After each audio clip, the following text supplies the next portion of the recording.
O hindi bahay ng ibon yan ha. Tindahan namin ng buko yan, tsaka bahay na din namin. He.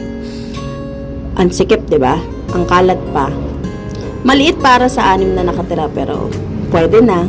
At least sama-sama kami. Ayan nga pala yung kusina ko.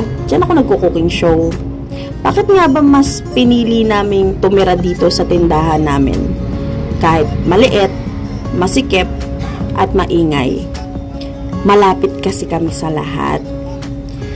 Ayan, barangay hall yan. Sa baba naman yan, talipapa. Kapitbahay ko na din pala yung butika, kaya pag may kailangan bili na gamot, makakabili ako agad.